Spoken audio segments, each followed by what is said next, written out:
nessa noite acerca do Evangelho.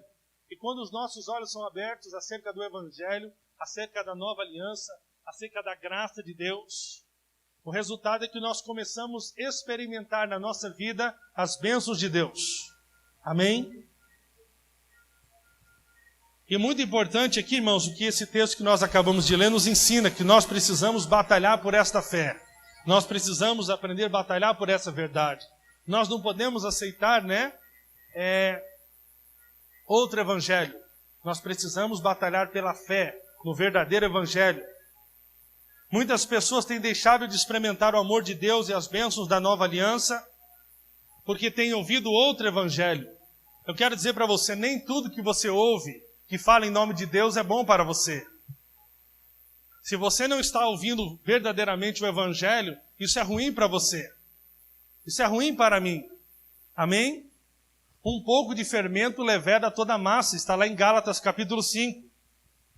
Você sabia que se você ouvir 10 mensagens que estão genuinamente alinhados com o evangelho, já vamos falar aqui sobre a definição do evangelho, a centralidade do evangelho. Se você ouvir 10 mensagens que falam sobre o evangelho e uma mensagem que mistura o evangelho com a lei, isso vai trazer um dano para a sua fé terrível. Isso impede que você seja empoderado, no seu crer e deixe de desfrutar então daquilo que é seu por direito como filho de Deus. Então Deus nos chamou, irmãos, não apenas para, termos revelação do seu evangelho, mas Deus também tem nos chamado como igreja para defendermos essa fé. Não aceitarmos, amém, esse evangelho que está sendo misturado, esse evangelho que está sendo adulterado. Nós precisamos, amém, ser radical na defesa do evangelho da graça de Deus. Amém? Paulo fala que ele não se envergonhava desse evangelho, porque esse evangelho que é o poder de Deus. E nós também não devemos nos envergonhar do evangelho de Cristo, pois ele é a justiça de Deus revelada. Isso é algo lindo. Quando pregamos o evangelho, o poder de Deus é liberado. E o interessante, irmãos, que a mesma palavra que é usada em Romanos, capítulo 1, verso 16, não me envergonhe do evangelho, porque o evangelho é o poder de Deus. É dunamis. É a mesma palavra que diz em Atos, capítulo 1, verso 8. Mas descerei sobre vós o Espírito Santo, Coloca lá Atos 1, 8.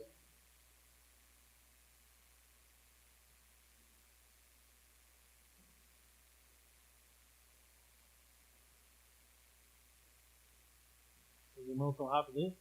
Não.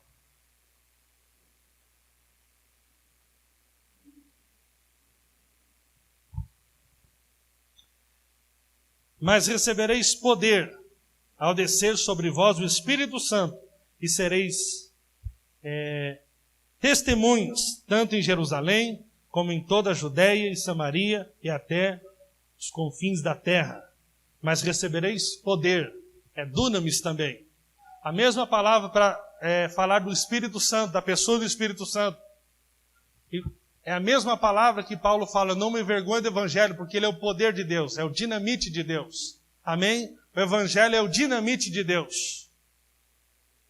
Nós estamos muitas vezes, relacionamos muito essa questão do poder de Deus com cair no Espírito, e a pessoa vai na conferência, ele vem no culto, ele deseja muito, acredita que o cair no Espírito está muito relacionado apenas em tomar um tapa do Anatoly, do irmão Anatoly. E se caiu ali, então... Não, irmãos. Paulo está falando que o poder de Deus está contido no Evangelho. Amém? E nós não devemos nos envergonhar, porque esse Evangelho, então, é o poder de Deus. E Deus está nesses dias, irmãos, trabalhando, de alinhar a sua igreja para este Evangelho, para restaurar o Evangelho, a pregação genuína do Evangelho. Nós queremos ver, assim como a igreja primitiva desfrutava, de tantos sinais. Olha que coisa interessante. A Bíblia diz que era uma igreja, se você estudar o livro de Atos, você vê Deus fazendo tantos sinais, tantas maravilhas, tantas coisas acontecendo na vida da igreja. Por que isso, irmãos? E talvez você já fez um questionamento, como eu já fiz muitas vezes. Por que, Deus, que nós não estamos vendo tantos milagres na igreja hoje como nós vimos na Bíblia? É porque, irmãos, nós precisamos pregar o Evangelho. Quando a pregação do Evangelho é genuína, isso produz sinais. Não necessariamente preciso chamar alguém aqui para me orar por essa pessoa, por mais que nós possamos fazer isso. Mas ao ouvirmos a palavra do Evangelho de maneira genuína, isso vai produzindo sinais no nosso meio. Pessoas ao ouvir o Evangelho aqui hoje serão curadas, desfrutarão de cura, de libertação para vícios, amém? De restaurações para a sua alma, por causa do poder que está contido no Evangelho. Amém?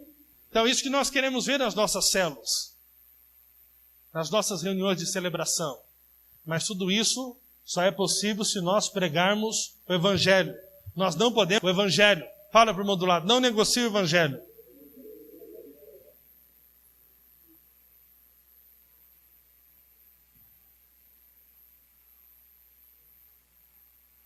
Então, se nós pregarmos o Evangelho com tanta ousadia como Pedro pregava, como Paulo pregava, como os apóstolos pregavam, o resultado é que nós vamos ver os sinais que eles também viram e desfrutaram.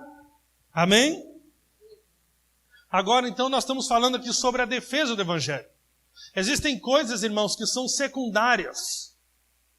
Por mais que a Bíblia mostre, né, que existia uma prática diária na igreja primitiva, no comungar, e isso está relacionado também com a ceia. Nós queremos que a igreja primitiva praticava a ceia diariamente.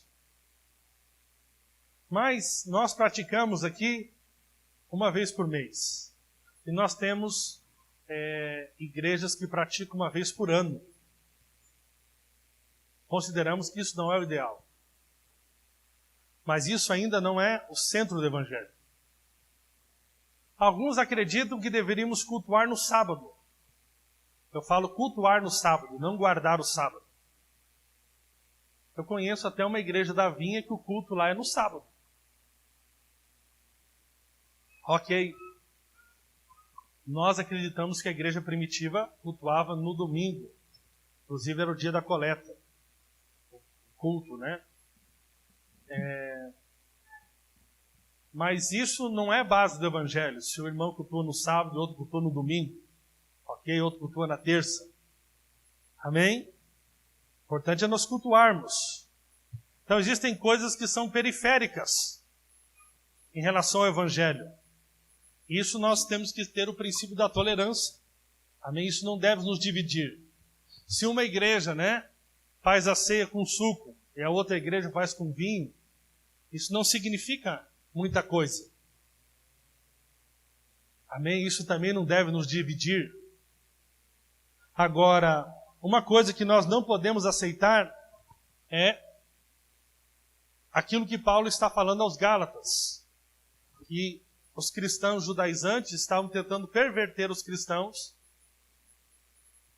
colocando a graça misturada com a lei.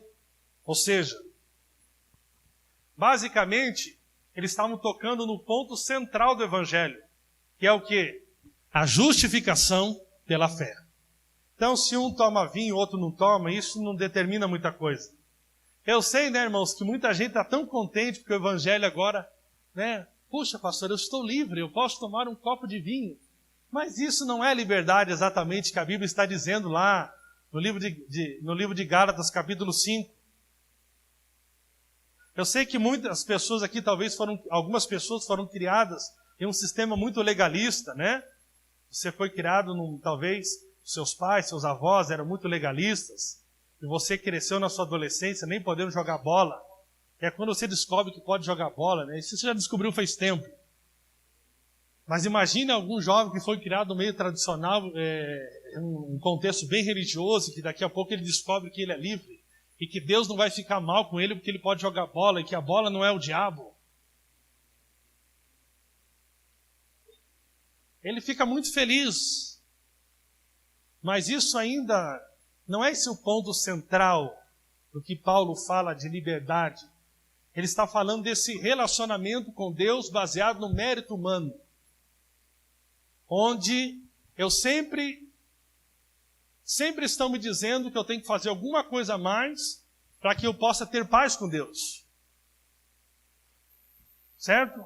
Eu descubro então, para mim ter paz com Deus, me falaram que eu deveria liderar uma célula, afinal de contas, nossa igreja é uma igreja em células. Mas daqui a pouco eu descubro que tem alguém que lidera 2 células. Então, irmão, você lidera uma célula, mas tem gente que lidera 3. Aí você fala, meu Deus, então eu tenho que liderar 3. Você contribui com 10%, mas daqui a pouco você descobre que tem outro que contribui com 30%. Aí você fala, então eu preciso contribuir com 30%. Você descobre que você agora está orando 1 hora, porque afinal de contas você tinha aprendido que tinha que orar 1 hora. Afinal de contas, nem 1 hora vocês podem vigiar comigo. E aí você descobre, lendo o livro do Mahesh, se eu não me engano é um irmão assim, que ele fala das cruzadas dele, em que ele orava e jejuava muitas vezes 40 a 50 dias. Você achava que já tinha conseguido uma coisa maravilhosa, que foi ficar 21 dias com uma refeição ao dia. E agora você lê no livro e descobre que esse cara, para fazer uma cruzada, ele jejua 50 dias, 40 dias. Você fala, meu Deus, eu nunca vou poder fazer uma cruzada. Então você, está decidido esse ano que você quer fazer uma cruzada, que você quer ver a coisa acontecendo. Você está decidido, então eu preciso, é isso que falta para a minha célula, eu jejuar 40 dias, até ficar tão magro quanto o pastor Kleberson. Eu não entendi a...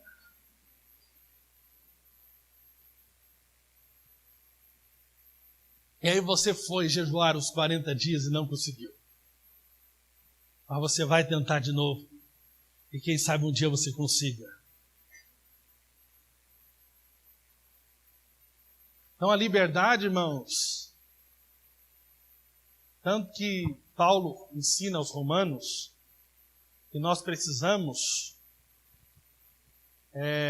tolerar os mais fracos na fé, que ainda estão presos nesse tipo de relacionamento com Deus, baseado em regras, em pode e não pode, e que muitas vezes eles se escandalizam com determinadas situações que você pode estar desfrutando em Deus, que isso produz ainda um escândalo para a fé dessas pessoas. E diz, por amor dessa pessoa, E aí Paulo fala, o reino de Deus não é comida nem bebida. Amém?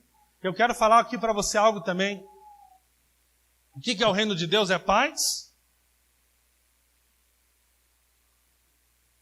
Paz e alegria, paz, acho que é amor e alegria no Espírito. Preste atenção. Se hoje ainda você bebe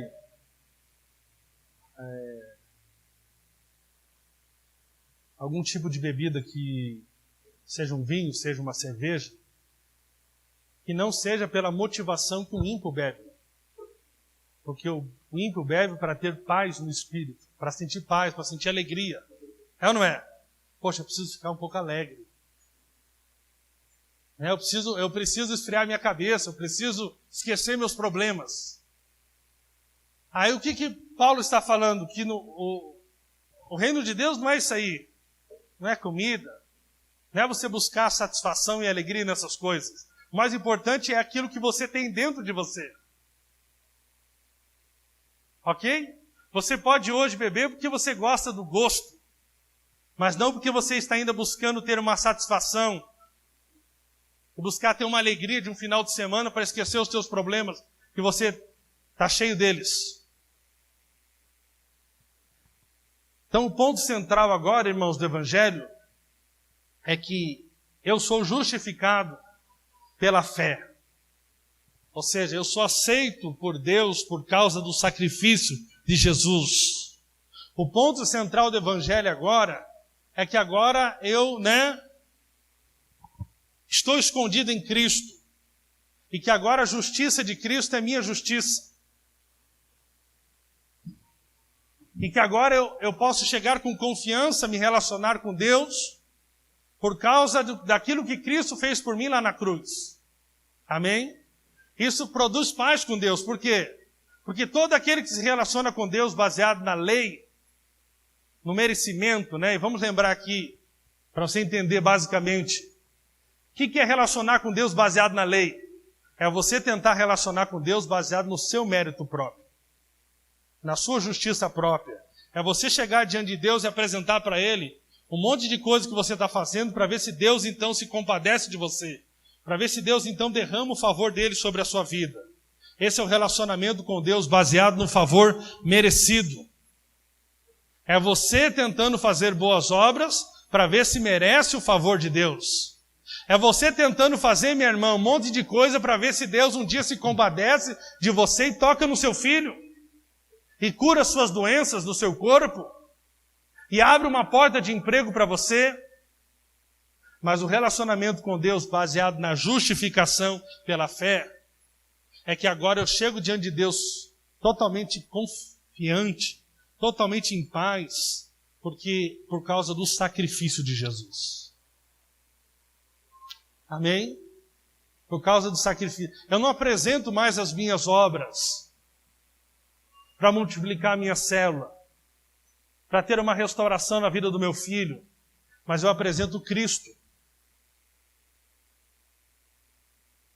Amém? E por causa que Cristo obedeceu toda a lei, e agora você está em Cristo. Nele você também obedeceu toda a lei. E por isso que o fim da lei é Cristo.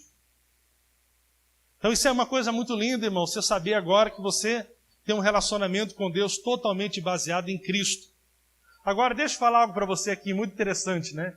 Meu irmão me fez um comentário hoje, e eu quero dizer para você, você pode estar achando aqui hoje, pastor, eu já estou sabendo disso, mas saber é uma coisa, crer é outra.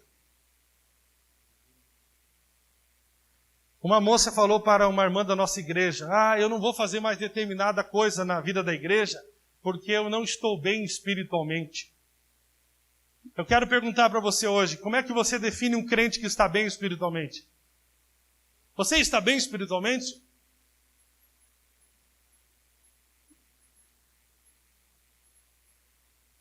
Pergunta para o irmão lá, você está bem espiritualmente?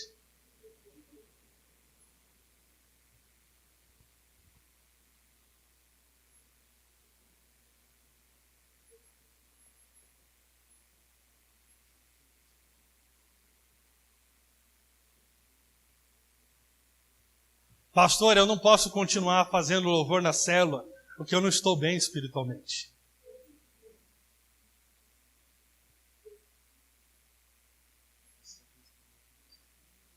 Sabe o que é isso, irmãos? Tocou no ponto central do Evangelho. Essa pessoa não crê que ela é justa pela fé. Ela crê que estar bem espiritualmente, ela é de acordo com as obras que ela está fazendo naquela semana. Que ela fez ou deixou de fazer.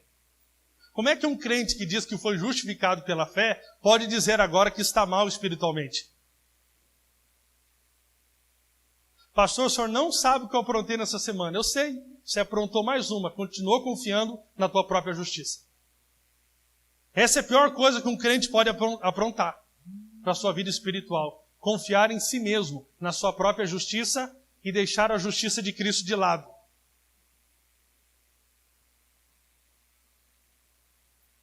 Aí, se você tivesse essa semana feito uma semana de oração predial, aqui no prédio, é ou não é? Feito um jejum bem forte, de preferência aquele assim que você ficasse bem sofrido. Aí você ia chegar aqui essa semana e você ia falar, se eu perguntasse para você, você está bem espiritualmente? Você ia falar assim, eu estou bem espiritualmente. Por quê? Você ia dar a tua listinha. Eu quero dizer para você, nesse momento você está muito mal espiritualmente. Porque você decaiu da graça. Toda vez que você se relaciona com Deus baseado nas suas obras, a Bíblia diz, Paulo diz que você decaiu da graça. É uma loucura, né? Então quer dizer que eu devo vacalhar? Não também. Toda vez que, quando você de fato crer que você é justo, e for uma verdade, não for apenas uma falácia, o Evangelho para você for algo que de fato marcou o teu coração, você também não vai conseguir viver no pecado, porque afinal de contas você morreu para o pecado. Mas se porventura você tropeçar em alguma coisa, você também não vai dizer que está mal espiritualmente. Porque ninguém que tem Cristo como a sua justiça pode dizer que está mal espiritualmente. Ou por acaso Cristo está mal? Cristo está mais ou menos essa semana.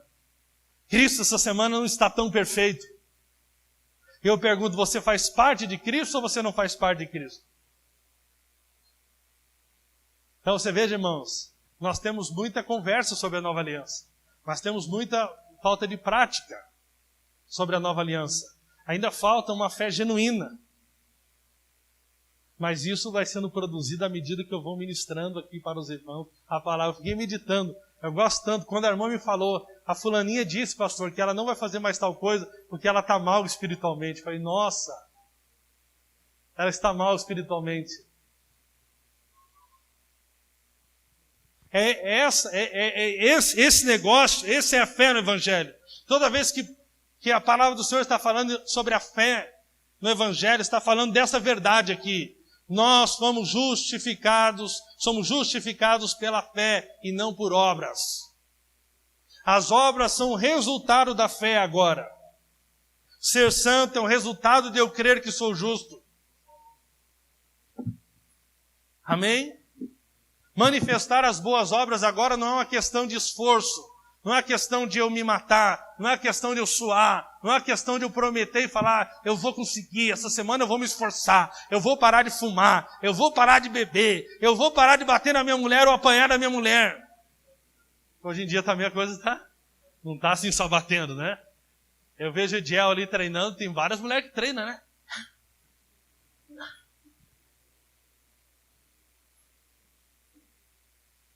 Tem cara apanhando também. Irmão, a pior confissão que tem para um homem é ele chegar, pastor, briguei lá em casa. Rapaz, você não bateu nela? Não, pastor, apanhei. Isso é uma confissão que mata o ego do cara. É ou não é? É melhor ser preso pela Maria Penha do que o cara tomar uma surra e chegar para contar para o pastor. É muito triste. Eu pergunto para você, você se relaciona com Deus confiado única e exclusivamente em Cristo? Ou você ainda está apresentando as suas obras? Você está entendendo por que tem tanto irmão que oscila espiritualmente? Rapaz, eu fico vendo isso no meio dos jovens. Uma semana, xabacama nacatai, tchá. Eu vou abrir cela, vamos ganhar o mundo. Irmão, eu já fiquei até decepcionado com conferências radicais. Uma semana, vamos ganhar o mundo. Não nada contra a conferência, mas sim, nós investimos, pagamos inscrições, vendemos águas, fazemos retiro, fazemos encontro da pipoquinha, fazemos tudo. O cara está cuspindo fogo, está pulando aqui. Vamos ganhar o mundo, vamos ganhar o mundo. Outro dia, desviei. Estou fora. Estou mal espiritualmente. Estou mal. Estou mal espiritualmente. Irmãos, é ruim falar de si mesmo. Mas sabe o que tem me sustentado só de ordenação? Eu vou completar agora, esse mês, agora de agosto, né? 10 anos que eu sou pastor ordenado. E é o seguinte, não é bom falar de si, mas eu vou falar de mim um pouquinho. Se eu cansar, você fala depois. Mas um pouquinho, porque eu fico feliz. Mas quem trabalha comigo, eu não sou um personagem aqui no culto. Ah, estou feliz aqui no culto. Eu estou feliz o dia inteiro. Eu posso ficar bravo aqui com o som e tal, já dou uma chamada do cara, eu chego no culto, dou uma olhada no português, né? Então assim, amém, irmãos, aleluia. Mas isso aí tudo passa, isso aí é rapidinho. Agora, assim, chega lá para os pastores que me acompanharam na vinha, pastor Hermes, pastor Aloysio, pastor Aloysio no geral, pastor Antônio, pastor Hugo, pastor Naor. Que dia que eu cheguei lá para eles na sala, disse, pastor, eu estou aqui porque eu estou muito mal. Estou muito mal, pastor. Irmãos, nem um dia eu cheguei lá. Como é que um crente pode dizer que está mal espiritualmente, se agora Cristo é a justiça dele? Então não é questão mais de nós ficar fazendo um monte de retiro, né? Um monte de conferência, é uma questão de nós termos revelação do Evangelho. Essa é a grande questão. Pergunta para o irmão do lado, você está mal espiritualmente?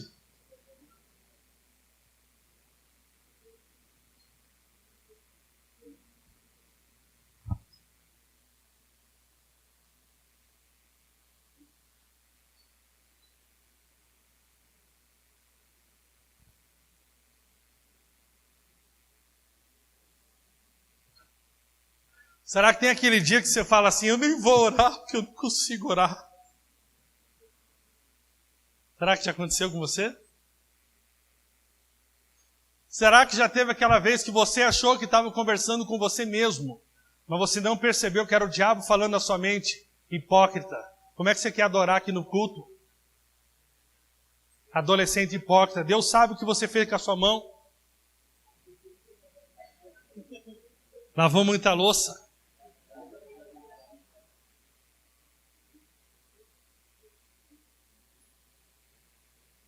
Aí eu fiquei vermelho agora. A mente de vocês é muito pervertida. Vocês estão mal espiritualmente. Vocês decaíram. Interessante, irmão, que negócio doido é esse? Que Paulo está ensinando. Quando eu então tento, pela força da religião, fazer boas obras para mim me tornar justo, eu decaí de Cristo. Que negócio louco esse negócio. Paulo fala, vocês receberam o Espírito como? Não foi pela pregação da fé? Agora vocês estão tentando se aperfeiçoar na carne. O cara está tentando ser um bom marido no esforço próprio, uma boa mãe no esforço próprio. Isso aí não funciona, irmãos. É só desistir. É só ficar tranquilo. É só ficar favorável. Amém. É só deixar a vida de Deus fluir através de você. Aí você vai parar de gerar a obra da carne e vai fluir o fruto do Espírito. É tranquilo. Porque o personagem religioso cai rapidinho. É ou não é? Quem já recebeu aquele WhatsApp da mulher lendo sobre Gálatas? O fruto do Espírito é amor. Aí, de repente, o filho dela começa a gritar lá. Ela, o fruto do... Só um pouquinho, menino. O fruto do Espírito é amor. Só um minutinho, menininho. Menino. Daqui a pouco... Tá, paciência!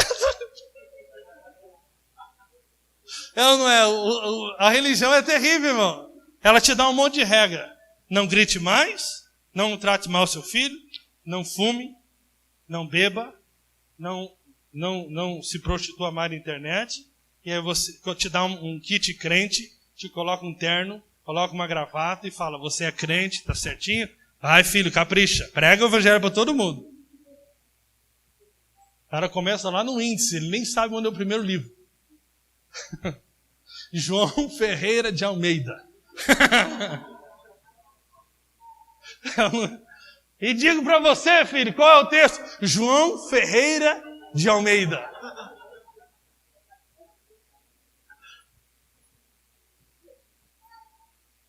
Revista e atualizada. Parece os irmãos fazendo a reunião da cela, né? Fale para os membros.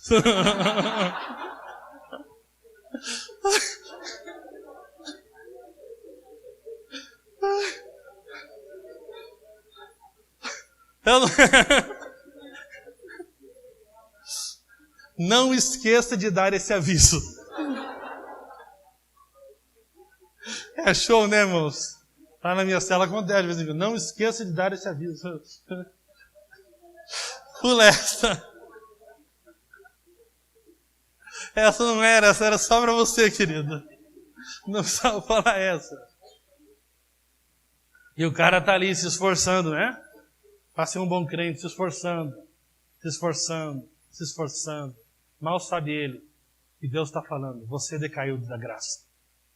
A coisa mais triste do Evangelho, que mais entristece o coração de Deus, é quando você tenta fazer aquilo que Cristo fez por você.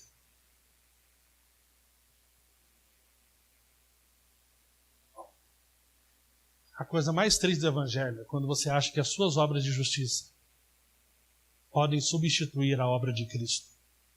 Eu te faço uma pergunta nessa noite. Qual a obra será que Deus aceita? A de Cristo ou a sua? Essa é a questão. Não é melhor nós nos achegarmos a Deus vestidos de Cristo ou vestidos da nossa religião? Pastor, significa que eu não preciso fazer mais nada. Não para ser justo. Não para tentar alcançar o favor de Deus. Não. Você vai ter boas obras como resultado dessa crença. Vai explodir no teu coração. Eu quero liderar uma célula. Por quê? Eu sou amado por Deus, sou justo. Mas quando ainda você quer liderar uma célula para você tentar ver se agora você fica bem com Deus, isso é religião pura. Quando ainda você quer dar uma contribuição financeira para ver se você ainda fica bem com Deus, isso é religião pura. Mas quando começa a fluir o entendimento genuíno da graça e da justificação pela fé, explode no teu coração desejos. Agora não precisa mais nós falarmos para você, sem Bíblia e sem oração não tem refeição. Você escolhe muitas vezes trocar uma refeição por causa da Bíblia. Você escolhe trocar parte do seu sono porque você está estudando o livro de Romanos e você não está conseguindo parar de estudar o tal do livro de Romanos. E a tua esposa tem que falar do lado, eu quero dormir e eu quero estudar. É uma coisa totalmente diferente. Explode no teu coração essa fé genuína, essa fé no Evangelho, ela é uma fonte que ativa o teu amor. É uma relação entre fé e amor, amor e fé e amor, amor e fé. A fé correta, ela ativa o seu amor. O amor ativa a sua fé. Em nome da fé, muitas pessoas fazem muitas loucuras. Então a fé precisa trabalhar com amor. Porque se eu amo o meu próximo, eu não vou tacar uma bomba no meu próximo só porque eu descobri que Alá pode me dar 70 virgens. Está entendendo? Então a fé tem que trabalhar. A fé, ela ativa o amor. O amor dá sentido e significância à fé. É uma coisa que vai produzindo. Muitos pastores têm medo de pregar o Evangelho e medo de falar o que eu acabei de falar para você aqui. Porque eles imaginam então que vai produzir um monte de gente que não vai querer liderar mais célula, que não vai querer mais cuidar de vidas, que não vai querer mais trabalhar nos encontros. Pelo contrário.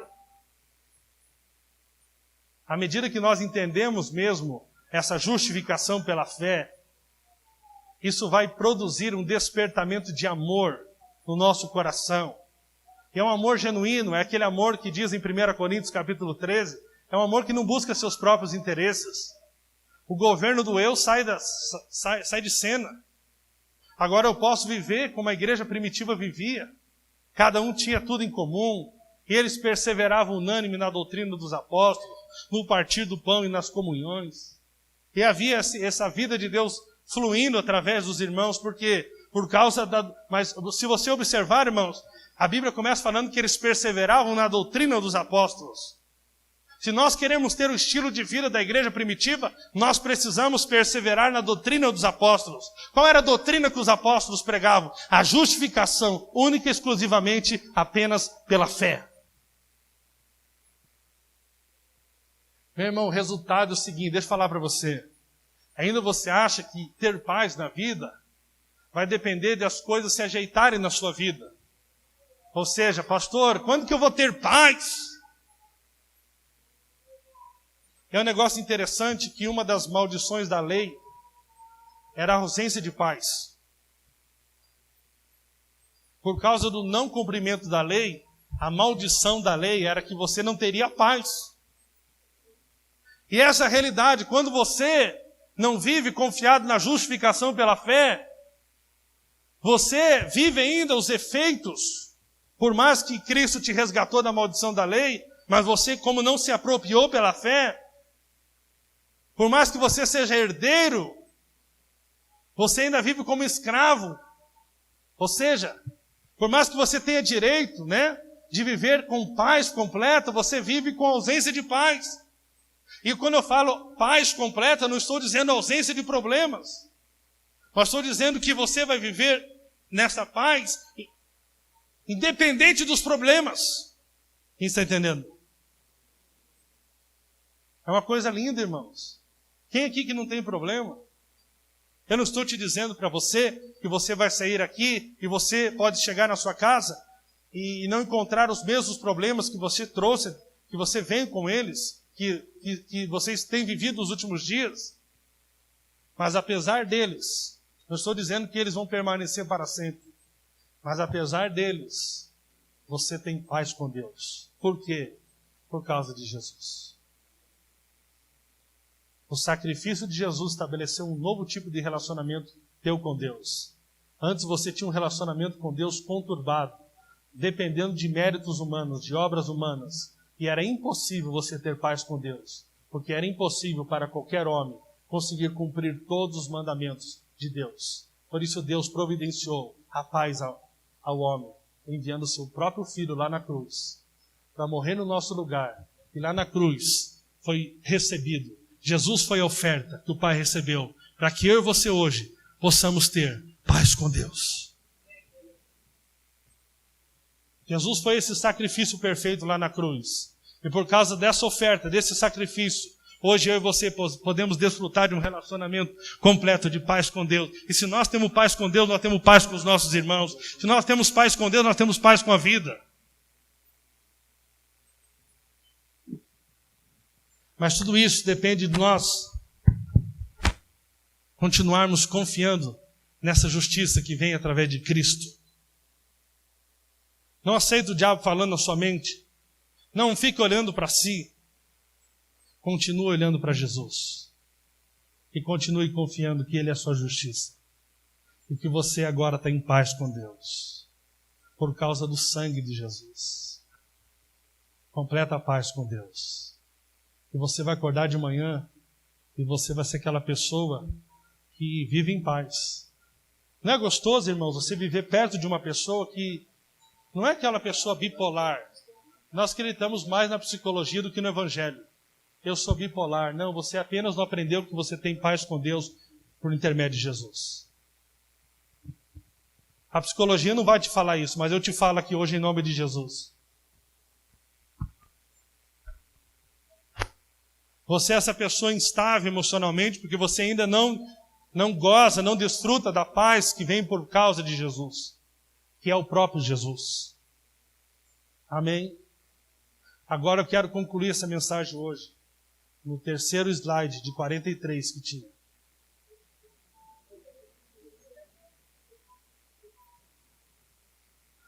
Eu pergunto para você, você vai confiar na sua obra ou na obra de Cristo?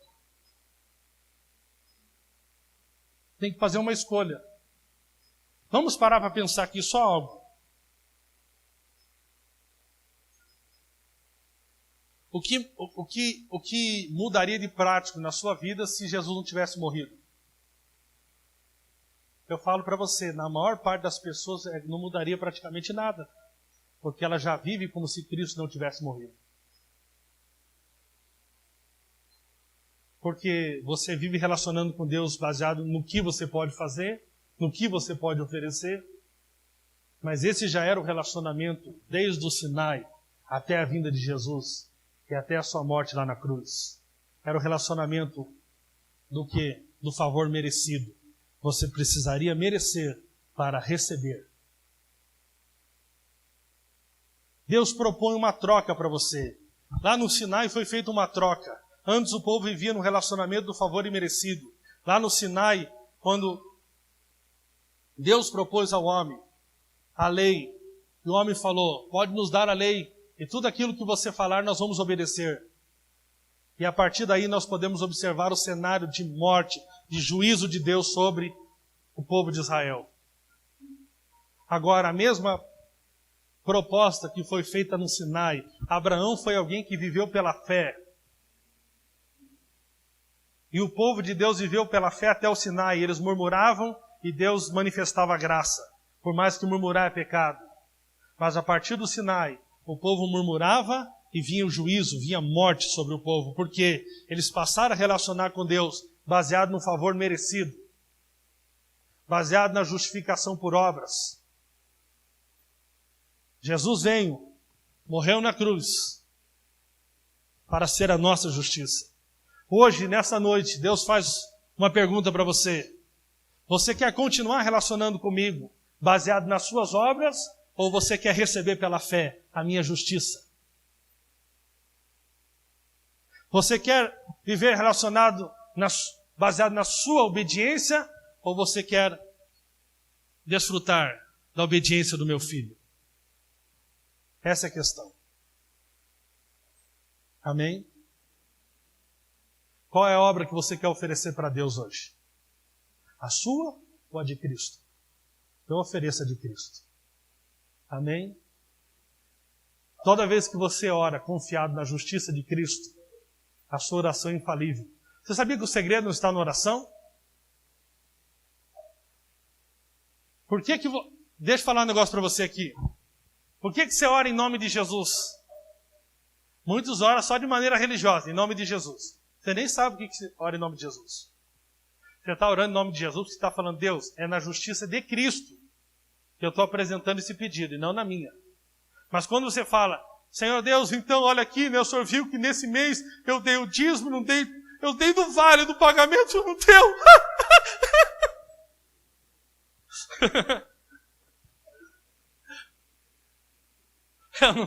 Aí o cara começa a contar as lamúrias dele para Deus, né? E Deus, tem misericórdia de mim, porque eu prometo que esse mês darei 20%. Deus olha lá, boca de gamela. Entendeu nada.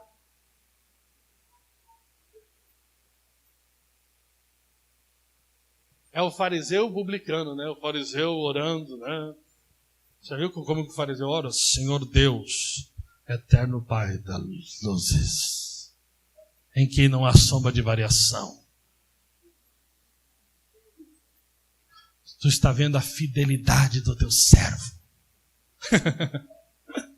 Deus está falando, estou vendo tudo. Super fiel. Super crente. O outro chega, Senhor, eu já pisei muito na bola, mas eu te agradeço porque eu estou precisando dessa cura. E eu aprendi que não é por causa de mim, é apesar de mim. Eu entro, eu desfruto, eu entro no trono da tua graça.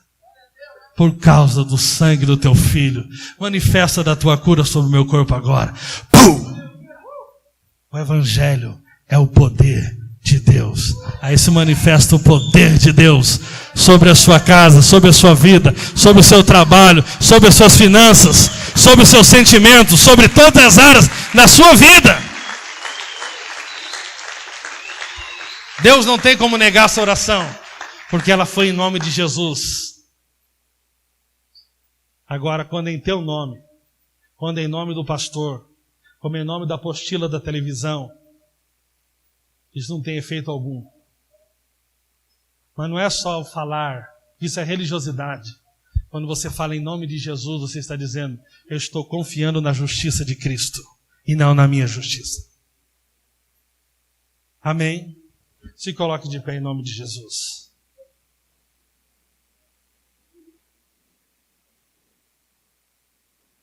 Feche os teus olhos. E comece a agradecer a Deus pela justiça.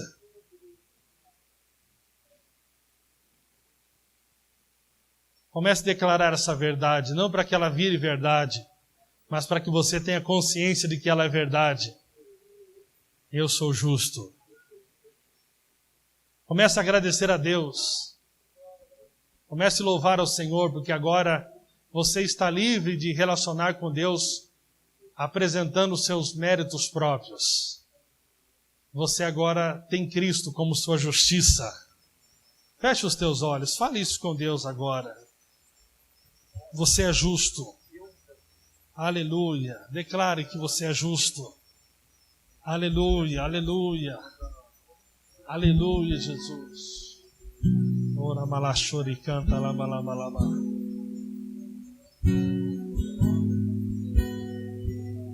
Aleluia, Jesus. Você tem alguma necessidade hoje? Peça para Deus. O que você tem a certeza que vai receber? Que você é justo. Pastor, faltei 4 reuniões esse mês. Você é justo. Pastor, vim em todas as reuniões desse mês. Você não é mais justo do que o que faltou 4 reuniões.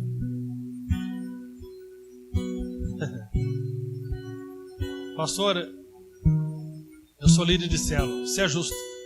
Eu não lidero célula. Você é justo também. Justo também. Nossa justiça é Cristo. Desfrute agora da libertação da culpa, da condenação, da acusação. Você é livre de tudo isso agora. Receba pela fé agora a paz, que é o próprio Senhor. Aleluia. Senhor, teu evangelho, que é o poder de Deus, está arrancando culpas. Oh Espírito Santo.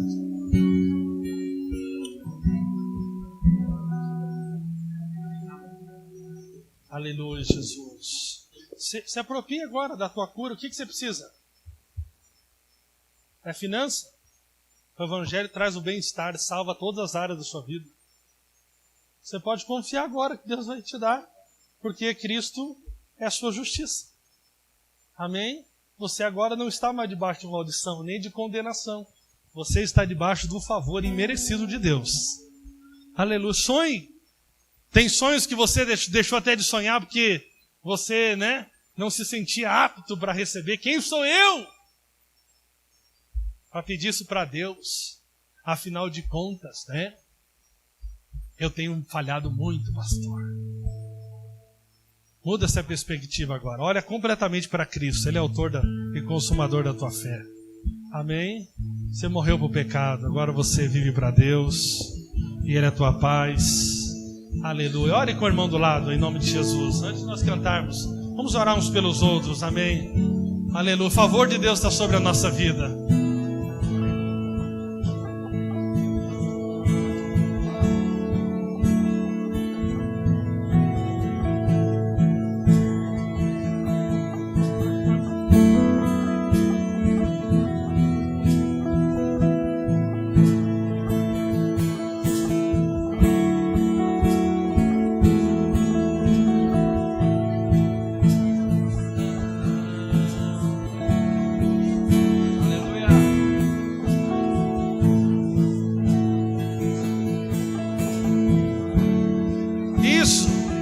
Ore por revelação, pede para Deus encher o coração desse irmão, dessa irmã de revelação.